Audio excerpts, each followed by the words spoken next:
जबरन युद्ध में झोंके गए देश अब परेशानियों का सामना कर रहे हैं। अमेरिका के ऊपर से वो जो भ्रम था ना कि अगर खाड़ी देश में कुछ होगा तो अमेरिका मदद करेगा, ये जो भ्रम था ना वो खाड़ी देशों के ऊपर से हट गया है। बिल्कुल पूरी तरीके से सपाट हो गया है। खाड़ी देशों को अब ये समझ में आ गया है कि इज़राइल, अमेरिका और ईरान के युद्ध में जो हम लोगों को ज़बरदस्ती झोंका गया है, उसका परिणाम सिर्फ़ और सिर्फ़ हम लोगों को ही भुगतना है और हम भुगत रहे हैं।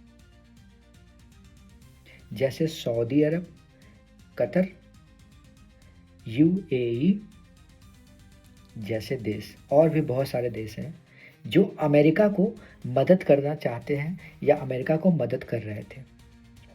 दरअसल खाड़ी देशों में अमेरिका का सैन्य बेस का ज़ख़ीरा है, बहुत ज़्यादा मात्रा में सैन्य बेस है।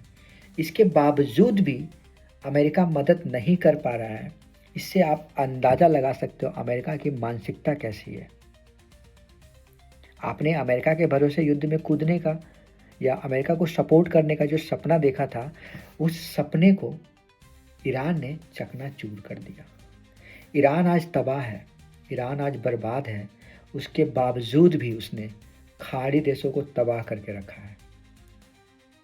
इसका नतीजा ये हुआ, सऊदी अरब अब यूक्रेन और इटली की तरफ रुख देख रहा है कि भाई साहब हमें मदद कर दो यार, मदद कर दो यार। बहुत सारे देश ऐसे हैं खाड़ी देश, Australia, France, Germany, Japan, Britain से मदद की गुहार लगा रहे हैं। सऊदी अरब का कहना है कि जिस प्रकार से यूक्रेन और रसिया के बीच में युद्ध हो रहा है, यूक्रेन रसियन ड्रोन को अटैक होने से बचा रहा है यूक्रेन में, वो प्रणाली हमें जानना है ताकि ईरान से जो ड्रोन आ रहे हैं हमारे देश में, उससे हम कैसे निजात पा सकते हैं। क्या ये इतना आसान है? ऑस्ट्रेलिया से गुहार लगाया जा रहा है, फ्रांस से गुहार लगाया जा रहा है, जर्मनी से गुहार लगाया जा रहा है। इससे अंदाज़ा लगाओ कि तबाही कितनी ज़्यादा हो रहा है। इज़राइल भी पूरी तरीके से खाली हो चुका है। उसी हिसाब से ईरान तो जर्जर हो ही चुका है, लेकिन बदला ले रहा है। ताबड़तोड़ हमला ईरान भी कर रहा है। ईरान का एक ही मकसद है, हम तो डूबे सनम तुम्हें भी ले डूबेंगे। ईरान का कहना है कि ये जो युद्ध होगा अमेरिका सदियों तक याद रखेगा, ताकि ये युद्ध जो है हम कभी भी शांति विराम की तरफ हम नहीं जाएंगे, शांति प्रस्ताव हम कभी नहीं रखेंगे। ये शांति प्रस्ताव तब रखा जाएगा आने वाला टाइम में, कभी भी कोई देश दूसरे पे हमला करने से 10 बार सोचेगा या ईरान के साथ दोबारा ऐसा ना हो। अब इससे आप अंदाज़ा लगा सकते हो ईरान मरने मारने पे उतर आया है, मरने के लिए तैयार है ईरान। अब अंदाज़ा लगाओ क्या ईरान खतरों से खेल रहा है। ईरान को अब डर नहीं बचा है उसको, बिल्कुल नहीं।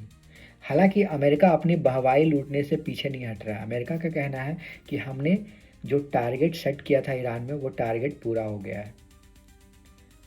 हमने उस जगह को तहस नहस कर दिया है जिससे अमेरिका पे आने वाले टाइम में खतरा होने का जो क्या बोलते हैं उसको खतरा होने का आभास था, वो अब नहीं होगा, ये कहना है।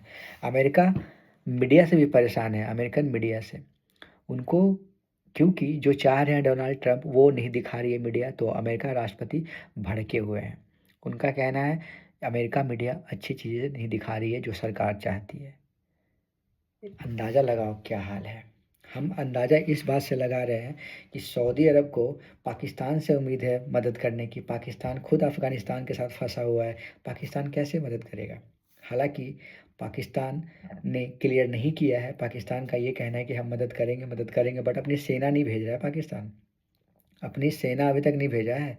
हालांकि सऊदी अरब और पाकिस्तान के बीच में ट्रीटी हुआ था, एक संधि हुआ था, जिसके कारण पाकिस्तान अगर अफ़गानिस्तान पे हमला होता तो पाकिस्तान अपने पे हमला समझेगा, अगर पाकिस्तान पे हमला होता तो सऊदी अरब अपने पे हमला समझेगा।